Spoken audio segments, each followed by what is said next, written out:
On this episode of Death by Bunjie, the Early Crossbow season continues in Maryland.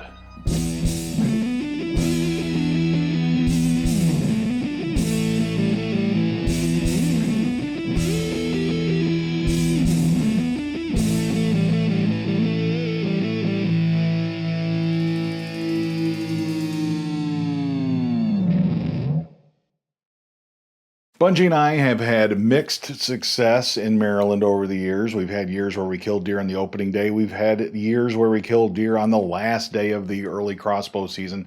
And we've had times when we shot deer and lost them. And we've had times when we never got a shot at a deer at all. So it's been mixed success over the years. But so far, the 2018 early crossbow season in the old Lion State is starting out very, very well. We got an opening day doe down, got her in the freezer, the whole bit, and everything turned out perfect with our new broadheads and the new scope that we put on here. If you've been watching Death by Bunjie, there's a few little add-ons, a few little changes to Bunjie put in place that I've been testing on this early crossbow season hunt. I mentioned this before, but one of the reasons I went to Maryland in the first place, one of the reasons I like hunting down in Maryland, is because they have a lot of deer. They have a lot of agriculture. They have forests where they are timbering them off. It creates clear cuts. It creates bedding areas for deer. That combination along with the agriculture means they've got a pretty healthy deer herd down there, at least in the area where I've chosen to hunt. And I really, really do like the way that the place is set up. Now on this trip, we're hunting a different farm. We're hunting a different location, one that I had not been to before. There's a lot of agriculture in the area, hunting next to a 20-acre or so field of soybeans. And the neat thing about the soybeans in this area is on the way to this hunting location, I was driving through a lot of agriculture, a lot of different fields where the soybeans are 2, maybe 3 feet tall. They're very healthy, very green, and very lush. When I get to this location, I noticed that the soybeans are picked right down, that they are peeled right down by deer. Now, they were able to successfully plant these beans, but in the end, the deer were hitting them heavy. That tells me that there were big deer numbers there, and our guide confirmed that. He tells me that the farmer wanted a lot of the deer numbers reduced, and Bunjie and I are happy to do our part. Now, I didn't hunt over the beans, at least not this day. I didn't hunt on the edge of the field like I like to do. I'm certainly okay doing that. In this particular hunt, we move into the woods. Bunjie and I set up a very nice tree stand and a little clearing, a nice little staging area. And on our way there, we get to see a great, great piece of property. The trees, the setup on this place, nice long path winding back through the woods. There's nothing better than a nice fresh walk in the woods where you haven't been before, seeing just a great, great piece of property.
The rain is hit and miss on this hunt, on this whole trip here in Maryland. It rains, it stops, it rains, it stops. At least the weather was cooling off. It was in the high 60s, as a matter of fact, that afternoon. And I got set up in the tree stand overlooking a couple of really nice little corn piles, all set up to see what comes into this little staging area during the afternoon. Wasn't long before I saw some turkeys, and I was kind of surprised that those turkeys didn't come over to visit the corn pile. I thought I'd get up close and personal shots of turkeys there and get some video of them, but nonetheless they made their way through, and it was still neat to see some wildlife activity. It wasn't long before off to my left I could see some legs moving around there, 4 does moving around off in the distance. They were circling a little bit curious about the corn. I think that they knew it was there. They probably had visited that pile before. They were probably hoping to get there before any other competition did, but they were wandering around, and it took them forever to make their way over to my area where I was sitting. I eat vegetarians, that's just a part of who I am. I eat vegetarians.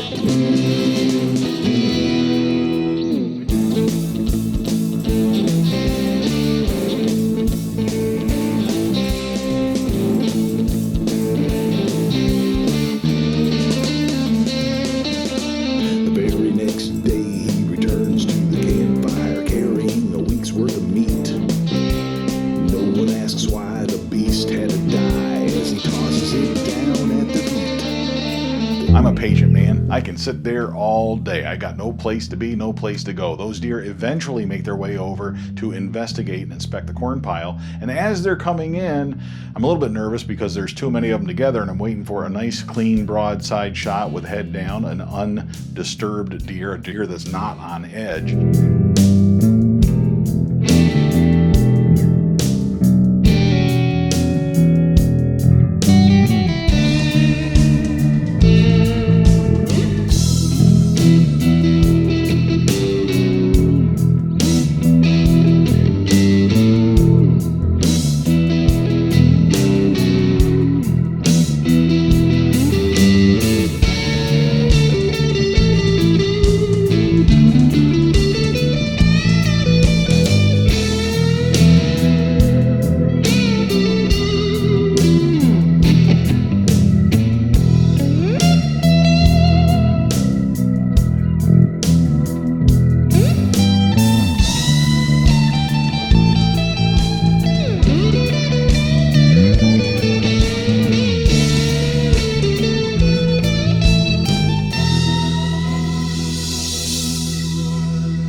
Well, there was no tracking job needed on this shot, that's for sure. This deer did not go 8 yards. She dies right in the area where I'm hunting, right near within sight of the corn pile, right in sight of my tree stand. Now, I start to get a little concerned because now I've got a deer laying in the opening, laying in the same clearing where I'm trying to hunt. So it's going to be sort of hit and miss here about whether or not that's going to bother or disturb other deer that might come into the area. But that's a pretty nice problem to have. Well, now it's a waiting game. It's cool enough where I feel comfortable with this deer sitting without gutting this deer. I don't feel like I have to get down. I don't feel like I have to disturb the rest of the evening to go take care of this deer. Instead, I decide I'm going to sit a little bit and see if anything comes in. There's another reason for that, not just because I like shooting deer, but also because we have added all of this quieting stuff to Bunjie, all of these quieting doodads and gadgets to the crossbow to see if it would quiet it a little bit. Now I'm shooting in the woods, not shooting over an open field, and I'm thinking maybe if this crossbow is quieter, a deer that might have been a little bit further away, maybe 40 yards away, waiting to come in, might not be affected by that sound, might not be turned off by that sound. Now having a dead deer laying there, maybe that's too much to ask, but we're going to find out. Try to remember how it feels to be a child again, to discover the world and see the answers to questions that seem to unfold.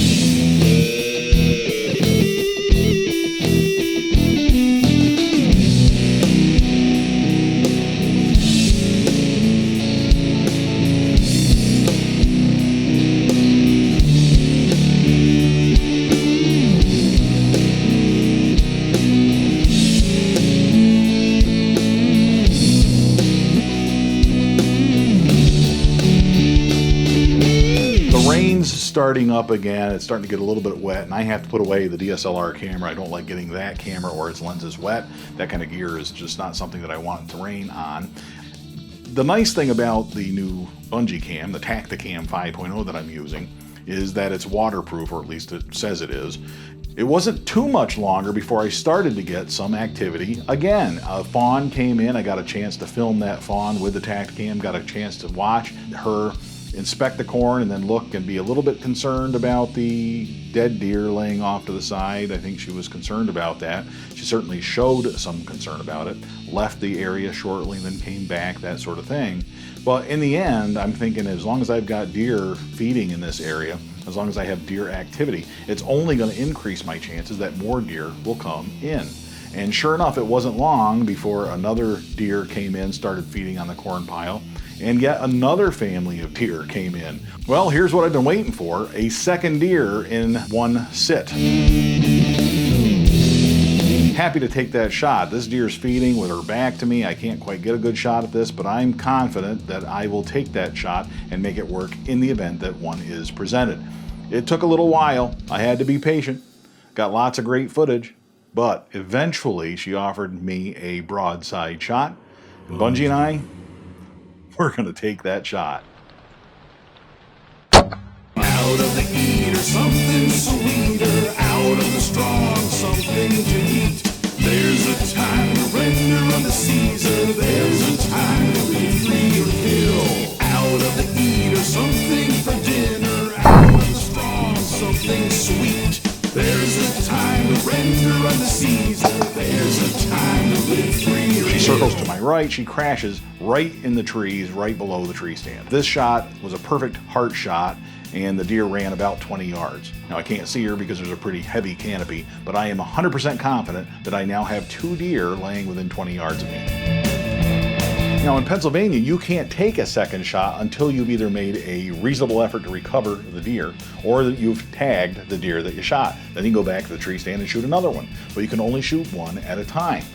In Maryland, the law is a little bit different, and I really like this. I'm able to shoot a second deer, a third deer, whatever, keep shooting, and then go collect the deer as long as you report them before you move them by the end of the evening. Go look for those deer and report the ones that you recover. That's a much nicer system for a guy that wants to hunt with a crossbow, if you ask me. So happy about this that I now have 2 deer to collect. This is the first time I've been able to do that. So things are going really well for Bunjie and I in Maryland. I was so excited about this double that I actually tried to do a live stream from the stand, from the tree stand right there in the woods in Maryland. The audio didn't pick it up. I'm not sure if that's just I wasn't talking loud enough or if there wasn't enough bandwidth. Live streaming is something I'm very interested in. People seem to like that. I'm going to do more of that down the road. I'm going to try and do it only when I have better internet access, but we're going to try and do more of that down the road. The broadhead performed perfectly on both of these deer. This is the part of the video where if you're a little bit squeamish, if you don't like the gory pictures, you might want to look away. You might want to fast forward, go on to the next video, or just fast forward to the end of this video. But a lot of people want to see the broadhead videos, the broadhead pictures, to see how it worked. These are new broadheads for me. I'm using the Rage hypodermic crossbow broadhead. Both of these deer had complete opened broadheads on impact. Both of the deer showed evidence that the broadhead remained open and passed through the deer, opened in the end, completely open broadheads, nice 2-inch cuts. All of the entrance wounds look identical. All of the exit wounds look identical so far.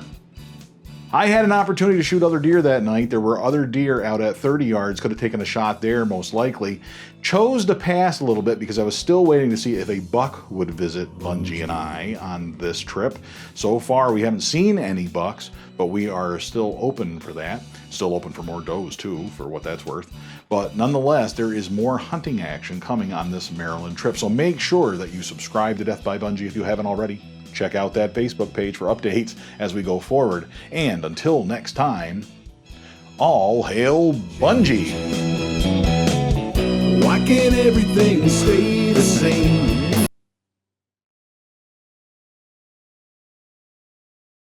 They were all coming from the right behind me, making their way into this clearing, the complete opposite direction that the first group of does came in from.